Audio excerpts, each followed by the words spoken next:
I think I'm live. Good afternoon. Hello, hello. Um, Hello everybody and good Wednesday afternoon. I guess it's technically still afternoon. I know it's 3 o'clock and most of you are probably working and are probably going to watch this on the replay. So shout out to those of you catching us on the replay. I know 3 o'clock on a Wednesday is a random time that most people aren't available, but I wanted to do something every day this week, and this is what I had free. So here I am. And even if I'm talking to an empty room, I know you guys will support me when you watch the replay and give me some comments and shout outs down below. So I know this was helpful. So hello and welcome to our third part of our weekly live reactive dog chats this week. Today, we're talking about decompression, or what you can do with your dog after they've had a reaction. You know, our goal is to, how do we prevent it? How do we minimize it? But it's really important to talk about what happens when it does happen, because that's important too. So decompression is what we're working toward to help our dogs recover from feeling stressed, anxious, uncomfortable if they've had that big reaction, okay? So when your dog does have a reaction, the quicker we can help them recover, the better. So let's talk about why this is important. So it's important because when your dog reacts, it's emotional, it's stressful, it's a big thing, and they are holding on to that. And maybe you've experienced something similar where you've had a stressful event or you almost get into a car accident, something happens, and you're like, oh, man, that really stinks. And it sticks with you all day long. Sometimes you just can't shake the stress or the uncomfortable feeling that that event caused for you.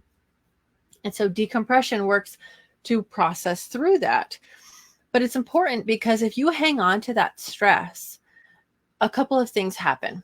Number one, your switch is primed. Your body is warmed up and ready to have another stressful event. Maybe you're going to overreact. Maybe you're going to snap at somebody you didn't mean to. And so for dogs, when they react to one trigger, they're much more likely to react to a second, third, fourth, fifth, sixth trigger, and so on. It's like their engine's warmed up. It's just easier to go because their stress level is already high. It's also important to help them recover from stress because it improves their resilience or their ability to recover faster the next time. So the more quickly we help them recover, we're helping to strengthen that resilience when they do have those moments. Okay. Now, it's also important because I don't want your dog to come home with that. I don't want your dog to wake up and start their day with that stress tomorrow. It's also important because when we see a dog aggress or react or have that moment, we think, a lot of people will say, oh, it looked like he was going from 0 to 60 in a hot second. Tell me, give me a thumbs up if you've heard that before. Like it just happened out of the blue, or it happened so quickly. What can happen is we think they're going from 0 to 60, but because your dog may exist in a higher level of stress on a regular basis, they're not going from 0 to 60. They're going from maybe 45 to 60 because their stress isn't always at a 0. My stress is never at a 0. I can tell you that right now, unless I'm deep in the woods and no one can reach me. And it's just peaceful and quiet and birds and sunshine. But that's what helps me decompress. So your dog likely doesn't exist at 0. But if we can help them with decompression exercises, we can help them stay as low stress as possible so that the next time something happens, they aren't going over that threshold. They're still going to stay below that threshold, okay? So let's talk about what your measure of success is, okay? Your measure of success is not whether or not your dog will have a reaction. They will. It stinks, and they will. It's going to happen. We can't avoid it. We can do as much as we can to minimize and reduce that, but they're going to have a reaction. So here's the thing. You're going to measure your success by how quickly they recover each time they do. Okay. If your dog says, oh my God, it's stuck. Hey, Mom, I'll walk with you. It's fine. That's fine. That's great. We're going to celebrate that all day long. But if your dog barks at that dog and you walk away and they're still looking over their shoulder and they're taking treats really hard and they're jumpy and they're uncomfortable, they're on edge, we need to help them recover from that faster. And that's going to be your measure of success. Does it take your dog 3 days to recover from a stressful event, or 30 minutes, or 5 minutes? That's what decompression works on. Okay. So hopefully I have your buy-in. Hopefully you guys are like, yes, I'm into it. Tell me more. So let's talk about some ways your dogs can complete their stress cycle. This is probably going to echo a lot of the same stuff for people, right? I complete my stress cycle by sitting outside and watching hummingbirds or going for a WALK. My dog's sitting right here, Monzo. So I have to watch my words. Reading, sometimes watching TV, working out. Okay. So we can help process our stress by doing those things. And for everyone, that's different. And for every dog, it's going to be different as well. Let's talk about some common ways you can help your dog complete their stress cycle. My favorite way is with sniffing. So humans have 5 million scent receptors in their nose, taking in information from the world and interpreting it as smell. 5 million, roughly. Dogs have 250 million. It's just incredible. Their sense of smell is so important to them, and it is their strongest sense. So sniffing is such a great opportunity to help distract your dog and give them something else to focus on.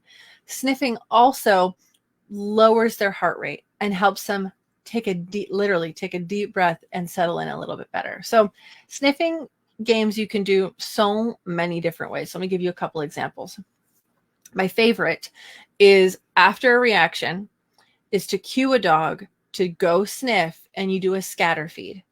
So scatter feed, you just take a handful of food, you toss it in the grass, and you say, go sniff. But here's the thing. If there's still a trigger really close by and your dog is still pretty emotional, you're not going to cue them to go sniff because they're not going to do it. You have to get distance and safety first, like what we talked about yesterday. So you can toss the treats in the grass or on the ground and encourage your dog to go sniff.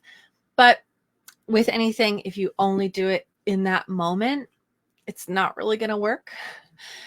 You want to make sure that you are building this behavior over time so that when you say go sniff, your dog knows, that's right, I have something to do. If you want a little bit of help on how to do this, I want you to head to redpointydog.com/distracteddog. I'm going to talk about this till I'm blue in the face, you guys. It's free training resources, training lesson plans, and tutorial videos. We talk about a few skills, sniffing on cue being one of them. So take hop over there and download that. It's totally free. Okay, sniffing on cue, just with a treat scatter. That's a great way. Another way that's really helpful is doing a snuffle mat. So maybe you walk out your door and something happens, you're still close to home, or something stressful happens at home. You can sprinkle some treats or some food in your dog's snuffle mat to get them to root around for snacks. Now, if you're watching live, if you're catching on the replay, tell me in the comments below, does your dog enjoy sniffing? I don't think I've ever met a dog who doesn't, but you got to tell me yes or no, does your dog enjoy sniffing? Okay, so you could do scatter feed outside, sniff on cue. You could do a snuffle mat. If you participate in scent work or nose work with your dog where they're hunting for odor, you could do something like that when you get home, and it's safe, of course. And you can also just let your dog sniff their natural environment. So I went out for a WALK with a client yesterday. They just moved, and their dog is just getting the lay of the land. And we went out for a W, and she was sniffing and sniffing and sniffing and sniffing and sniffing and sniffing and more sniffing. And a UPS truck went by. Shout out to Millie and Zoe. Hey, guys. So UPS truck went by, and normally that would upset her. But she was like, no, this is a really good sniff. And that is beautiful decompression. It's letting her focus on her natural environment and learning not to worry so much about the trucks going by. So maybe your dog has a reaction and then they want to spend 20 minutes sniffing a telephone pole. If you can, let them. That is a natural way to help them decompress, help them work through that stress cycle and down-regulate, okay? All the good things. Now, if you're in a rush, you have to get home, you maybe don't have the time to let them sniff along the way home. When you get home, set them up for something to sniff if that's something your dog likes. Melanie says that Mary loves sniffing. Good. I'm glad. And I'm not even a little bit surprised. That's great. Okay, so best way, sniffing. Really, really important. Helps complete that stress cycle for your dog. Next up is foraging, which is kind of the same as sniffing sometimes. If you do a scatter feed, that's sniffing and it's foraging. We're just checking those boxes. For those of you guys who joined me this past weekend for the enrichment workshop, you know these are just ways we meet dogs' needs, but it also helps to decrease their stress. So foraging could be, like I said, scattering some treats on the ground or in the grass, but it can also be doing like a forage box at home where you just take a cardboard box, put some food in it, put some dog toys or blankets or towels, and they have to rummage through to get their snacks. A snuffle box, snuffle mat can also be an opportunity for foraging, or it could also be using an interactive toy like a Kong wobbler or a bobble-lot, popsicle, that you have treats in that your dog has to work to get at. And working for their food is foraging. So it's another great way to help them decompress. Now, here's the thing. If a food toy frustrates your dog, or if your dog can't get all that food at once and that frustrates them, that doesn't really achieve what we're looking for. So, as with anything, it really does depend on the individual dog. So focus on the dog in front of you and what they need. And if you try something and you don't find that it helps your dog relax, then it's probably not footing the bill. It's still nice. They might still enjoy it, but it might not be the best thing to help them recover. So you have to, do some trial and error and see what works. Next up is play. I mean, there isn't a better thing to do than play with your dog. I would play with my dog as a full-time job if I could, and he'd love it. So not all dogs are going to want to play after they've had a stressful event. Sometimes they just aren't into it. They might be able to eat, but they might not be able to play. If they can play, that's a great sign, and I highly encourage it. So this could be fetch, it could be tug, it could just be them, chewing on a toy, whatever play looks like for your dog.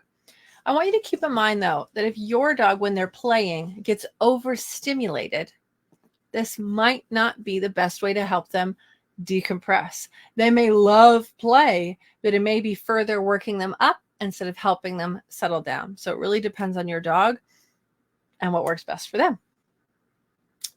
Tug is one of my favorite ways to do this, okay? But again, it's got to be something that really works for your dog. And those of you guys watching live, hey, Melanie, I think it's just us. And anyone catching on the replay, tell me in the comments if your dog likes to play. And if they like to play, how? Do they like to fetch? Do they like to tug? Do they have a favorite toy? Do they just like to gnaw on things? What does play look like for your dog? Okay, last up, my last suggestion for decompression is licking. So this could be a lick mat. This could be, just like a frozen treat toy that your dog gets to lick and lick and lick and lick. Licking is such a great way to keep your dog still and focused and to help their heart rate come down and help them relax a little bit. So we use lick mats a lot with Monzo, honestly, because he has tummy issues and the licking really does help him. And right now we're just doing canned pumpkin, and he loves his pumpkin. Most dogs would probably turn their nose up at that, but you could try peanut butter, coconut oil, some canned dog food, a little bit of cream cheese, not all at once. Right? But anything that you can smear and your dog can lick can really help them relax. Now, when Monzo licks a lick mat, it's pretty methodical, and you can see he's just getting sleepy while he's doing it. When we would give Piper a lick mat, she would put her shoulders into it, and she'd scrape her teeth against the lick mat, and sometimes she'd chew on it with her little incisors. She was so cute. Oh. So it wouldn't really help her relax. Sniffing did, though. So again, what I want you guys to come away from this with is an understanding of why it's important you help your dog to decompress if they don't do it on their own, and that we have so many opportunities and options to help your dog decompress, whether it's with sniffing or licking or foraging or play, that you try them and see what works for your dog, okay? Because really all this is trial and error. Melanie says, Mary loves tug and fetch, but it does wind her up, so we have to be careful. Melanie, have you taken a look at our blog on self-regulation exercises for reactive dogs? Highly recommend it. That could be helpful for you guys. redpointydog.com/blog. It was a pretty recent one, so you could find it. Let's see. Yeah. Oh, Gary, they're rescues. They don't seem to know what play is. And it can be really hard. Play may just be something that they didn't get a chance to learn was fun when they were a puppy. But something tells me that your dogs might also enjoy sniffing. So, basset hound sniffing, that could be something to try. And yeah, Kelsey says, mine love to tug. Yeah. Tugging is super fun. A lot of dogs really enjoy it. I always tug is such a great way to practice those self-regulation exercises as well, like tug and drop games. So you tug, and they drop, and then, let's take a deep breath. All right, let's do it again. So we can get them worked up and have them settle down, get them worked up and have them settle down. Awesome. Okay, so if you guys have questions, pop them in the chat while we're here today. If you join me on the replay, feel free to post any questions that you have. That comes up later when you take a look at this video. So I want you to remember that decompression is important because it is not whether or not your dog reacts that is your measure of success, but how quickly they recover when they do. So the quicker we can help your dogs recover and move on from stress, that will really start to tell you that you're making a great deal of progress with your sensitive dog. And then different ways that we can help your dog decompress and complete their stress cycle will largely depend on what your dog enjoys. But a couple of my favorites are sniffing, foraging, playtime, and licking. All right, you guys. Again, if you have any questions, drop them in the comments. I'll get to you later if you're catching on the replay. Thank you so much for joining me on our Wednesday afternoon. I'm going to go sit outside and read and complete some stress cycle stuff. Oh, okay, great. Melanie has a question. Let's see. I love questions. When I scatter feed Mary, she won't dive in until I'm out of sight. Any idea what that's about? I wonder if she is nervous about taking food off of the ground. It's possible that maybe you've worked on leave it, and the context of that looks like something she shouldn't do. So I would practice doing a scatter feed. You could even just drop some in a bowl and say, go sniff.